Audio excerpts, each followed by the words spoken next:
Hi, I'm Sid Dobrin. In this video, I'll be talking about the essay assignment that asks students to describe a prominent feature on their campus. There are a couple of reasons that I really like this assignment. First is the flexibility it offers by way of student perception. I find it interesting to see the range of campus features my students consider prominent. Second, it also allows me to encourage students to really explore the breadth of their descriptive writing.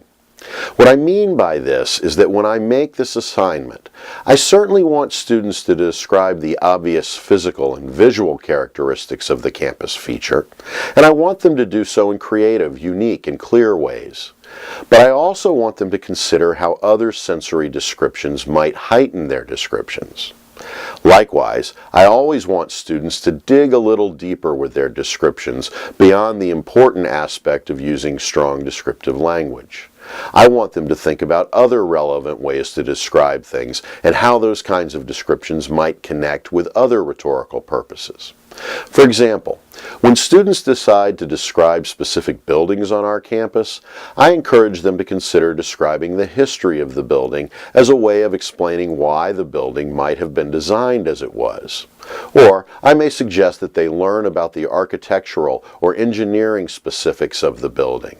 This kind of historical or technical description and situating then lets students make connections between their descriptions and other rhetorical purposes, like writing to inform perhaps. Given that this assignment specifically asks students to write a particular kind of description, an essay, I also focus on the relationship between the genre and the possibilities for what and how they can describe. For instance, the essay allows for longer, more detailed descriptive expressions that can then be adapted to a variety of delivery approaches, ranging from, say, technical descriptions to personal sensory descriptions. Likewise, given the flexibility of academic essay writing, I also ask students to think about what might happen to their written descriptions if they enhance them with visual components. This allows me to talk with students about how the visuals they choose interact with the words they write.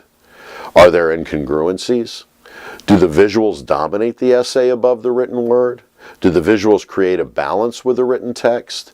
Is there such a thing as too many visuals in the context of the descriptive essay? And so on.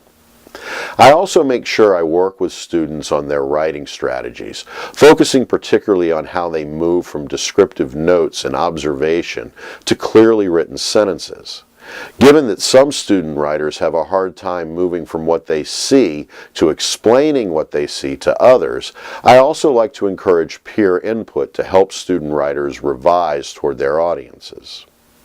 Of course, it's important to talk with students about how you will assess their descriptions, and the assessment rubric I've provided with this chapter should help you focus on the details of what you want to look for in student writing. For this assignment, I usually focus on the rhetorical knowledge and the knowledge of convention parts of the rubric. So that's a little bit more about the essay project. Thanks for using writing situations, and thanks for watching.